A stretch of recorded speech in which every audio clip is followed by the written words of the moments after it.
Assalamualaikum. Assalamualaikum. Hope you are doing well. First of all, my name is Pradeep Kumar, and today I will discuss the most important topic in whole Pakistan. Basically, so I will try to my best to complete whole topic. आज मैं आप लोगों को बताऊंगा कि environment analysis है क्या पाकिस्तान में, उनका स्कोप क्या है। बेसिकली हमें इन्वायरमेंटल लॉ की डेफिनेशन पता हो। इन्वायरमेंटल लॉ इसलिए बनाया गया था कि हमें जो भी हम लोग प्रोटेक्शन करनी है, हमें मैनेजमेंट करनी है, या इन्वायरमेंट को हमें रिसोर्स वगैरह नेचुरल रिसोर्स को प्रिवेंट करना, और इकोलॉजिकली हमारे जो भी कंट्रीज में डिहाइड्रेशंस हो रही है, डिग्रेडेशंस वगैरह हो रही है, उसको प्रोटेक्ट करने के लिए हमें इन्वायरमेंटल लॉ की जरूरत थी। ये डेफिनेशन थी। हिस्ट्री जो है पाकिस्तान में इन्वायरमेंटल लॉ चलता रहा, उन्होंने डिफरेंट पे चैलेंजेस को फेस किया है। एनवायरमेंटल प्रोटेक्शन ऑर्डिनेंस पीईपीओ के नाम से इनहेंस हुआ था 1983 में, जिससे सिग्निफाइड स्टेट था एवरीथिंग गवर्नमेंट इश्यूज को किस तरह से रेगुलेट किया जाता है। एनवायरमेंटल लॉ को 1997 में रिप्लेस किया गया था पीपीओ को।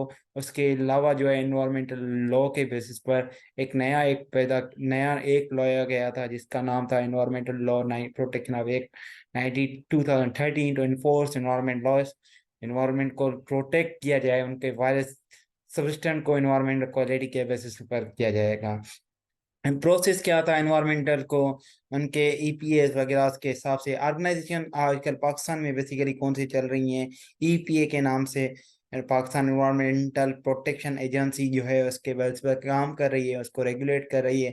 मिनिस्ट्री ऑफ क्लाइमेट चेंज के बेसिस पर वो रोल कर रहे हैं कि उनको एड्रेसिंग करना चाहिए कि इन्वायरमेंट क्या है उनको। बेसिकली चैलेंजेस तो बहुत हैं। Air water pollution, deforestation, land degradation, loss of biodiversity. Climate change में हमें नेचुरल डायस्टर्स वगैरह के बेसिस पर हमें जो है बहुत से इफेक्ट पड़ते हैं। इस हिसाब से ग्लेशियर्स मेल्टिंग हो रहे हैं, उसका भी बहुत बड़ा हमारे सिग्निफिकेंट इश्यूज है। इसके बाद इंटरनेशनल एग्रीमेंट पाकिस्तान कौन सा है। पाकिस्तान जो है यूनाइटेड नेशनल फ्रेमवर्क कन्वेंशन जो क्लाइमेट चेंज पर है उस पे भी पार्ट है इंटरनेशनल एग्रीमेंट में, और बायोडाइवर्सिटी में भी पार्ट है। पाकिस्तान कौन से चैलेंजेस फेस कर रहा है आजकल। पब्लिक अवेयरनेस हमें कम से कम इन्वायरमेंट के हिसाब से बताई जाती है। बैलेंसिंग डेवलपिंग भी वो चैलेंज को हम लोग फेस कर रहे हैं। और इन्फोर्समेंट हमारे पास कम से कम हो रही है, वीक रिसोर्स हैं, इसलिए हमें जो है इसके लिए हमें बहुत से प्रॉब्लम्स फेस करने पड़े हैं। फ्यूचर आउटलुक देखा जाए तो हमें जो है पब्लिक अवेयरनेस पर ज़्यादा से ज़्यादा फोकस करना चाहिए। एनवायरमेंटल लॉज के हिसाब से अगर हमारे यहाँ लेस्ट मैनिफेस्टो वगैरह है, उसके हिसाब से अगर बहुत सी चीज़ों को फेस करना है, उनमें चैलेंजेस को फेस करना है, अवेयरनेस देनी है, इवॉल्व करना है, कमेंटमेंट जो भी हुए हैं उसको देखना है। ये था हमारा सारा एनवायरमेंटल लॉ के हिसाब से।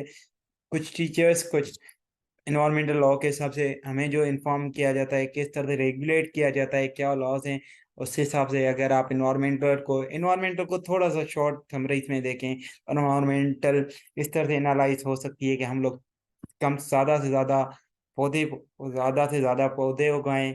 और दूसरी चीज़ हम लोग कर सकते हैं इन्वायरमेंटल में, हम लोग अवेयरनेस दे सकते हैं, सेशंस प्रोवाइड कर सकते हैं।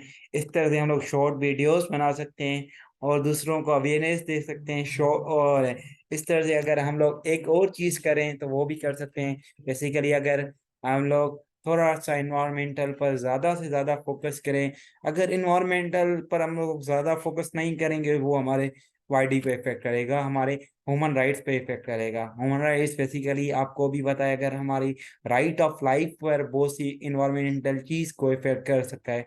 क्या क्या क्वेश्चंस हो सकते हैं, आ जाए थोड़ा सा इसको समराइज कर देते हैं कि क्या क्या क्वेश्चंस हो सकते हैं।